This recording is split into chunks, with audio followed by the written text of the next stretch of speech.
Hi guys, and welcome back to my channel. Today we have a very new brand really. These are called Timeless. I was lucky enough to meet the guys in London at World Time UK a few months ago. And I was quite intrigued by their watches really. They haven't been going very long. And what they've done is make a very interesting watch. There is so much going on with this watch. Let's talk about the price point first before I get into all this.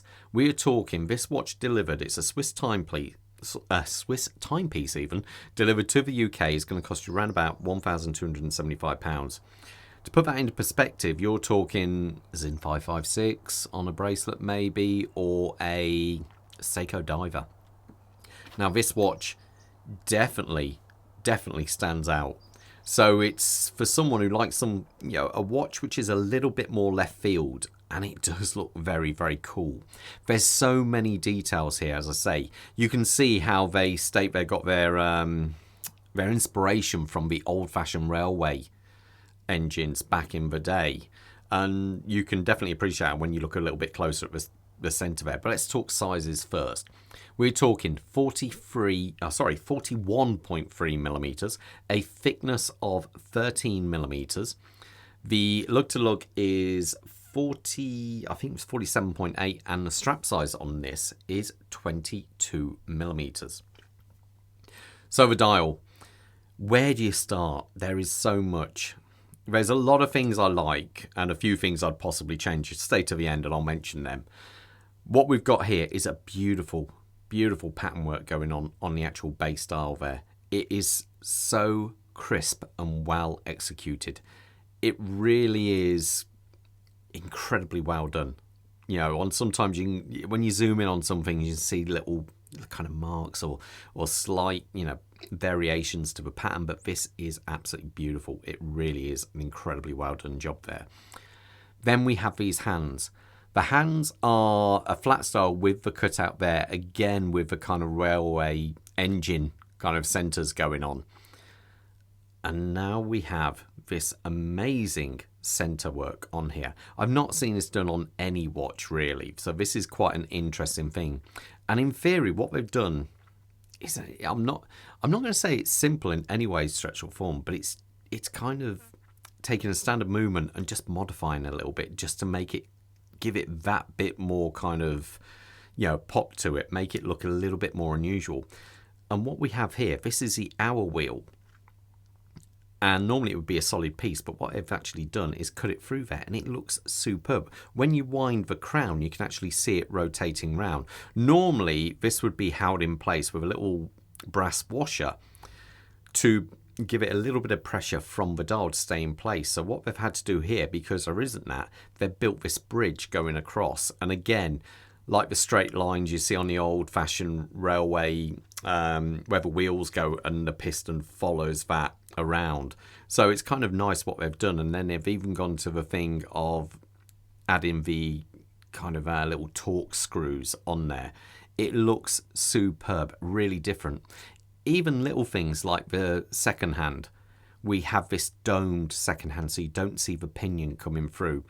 It's the little things, the little details which add up to the greater, and it is very impressive. We have this date window down here with the HMS on there and the date going round. Then a chapter ring on at a different angle. As I say, this is available in a whole host of different colours with the numbers going out there. So as we come past that, we have a very nice double domed sapphire crystal. As you can see, the magnification of the hand stack looks really cool from an angle. There is AR coating on this. And as we come past there, we have this fixed bezel. The bezel's kind of cool actually. It's got a bit of a texture to it when you zoom in there, and you've got again these hour markers. It's almost like they could have got away with this and maybe just put dots in there to actually simulate the hours. Maybe is another option. Now as we come past this, we've got this placard on the side there with the HMS number 003, and you've got the brushwork going on and a little bit of polished section here. Now what is super cool is these lugs here. They look incredibly well done, and they give a kind of impression of ruggedness to the watch. even though I dare say if you were to pull this strap further back, it will have standard spring bars under there. But it doesn't matter because it gives the impression of the ruggedness with all this and the detail as well with these little gold centerpieces. I believe, looking on some of the pictures, this gold section here is actually a sleeve which goes over. And if you were to remove this case back, you would see the screws which hold it in position underneath, which is quite nice actually. Not only engineering terms, but if you were to ever mark one of these, you could in theory take it out and replace it with a new one, which is besides the point really. But anyway, we do have a very funky crown. As I say, the details just keep going on. I believe the crown is a 3-piece affair, and it does look very, very cool how they've done this. I dare say going to be a right dust magnet getting in there, but you know, it doesn't matter. It looks very cool. Now, there isn't any screw down crown, but you do get 50 meters of water resistance with that. Now, if you were to be one of these people who would complain at that, you've got to remember it's on a leather strap anyway, so you don't want to really be taking this near water, full stop, because you're on a leather strap. But it is straight into hand wind, and then you can pull it out and you go into date change and the usual hacking and changing. Now, behind the back here, we do have a solid case back. Well, actually, I'll mention that in a minute. Underneath that is the STP or Swiss TP 111 movement. And that has a power reserve. Well, I put it on the time graph at first, and I was mightily impressed. +1 second this was pulling. So testament to how well they've regulated this watch. So very, very impressive. It has 44 hours of power reserve and a 26 joule movement. It's very, very similar to a 2824. I'm not quite sure how they get the extra power out of it, but fair play to them, they definitely do. The strap itself, as I say, this is a press watch, so it's been around a block or two, and it is a very, very nice leather strap. It feels lovely, very pliable, but yet thick and solid.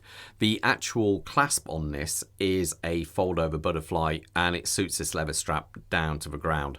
Let me put it on my wrist, and I'll talk about some of the things maybe I would like to change or see changed on the watch. Quick wrist check. I'm still wearing the Unimatic watch until they ask for it back.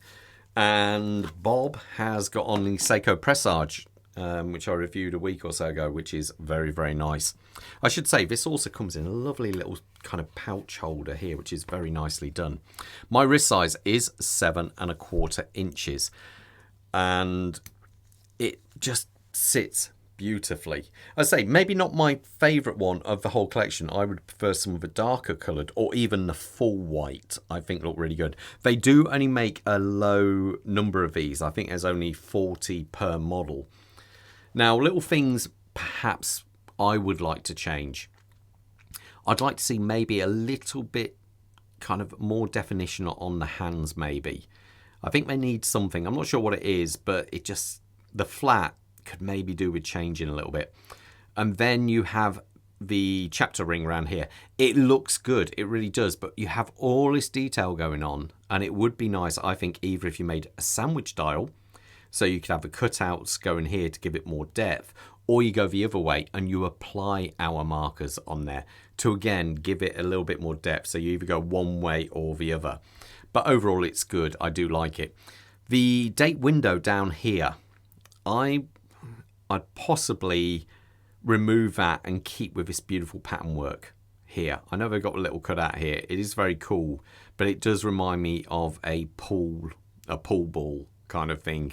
And yeah, I'm only being I'm being how I would maybe change it myself. But overall, I think the watch is really stunning. It's a really unique timepiece and it's very cool. As for the back, I think it would have been really cool if they'd have gone for a display window right in the center maybe. And so you kind of mirror that feeling of the hole going through all the way. Just little things, but you know, I still think they've done an amazing watch. But as you all know, I'm a little bit picky. But anyway, let me know what you think of this one. It's definitely unusual and something very, very cool. Anyway, guys, I'm going to leave you to it with that. And most importantly, you'll stay safe out there. Take care. Bye.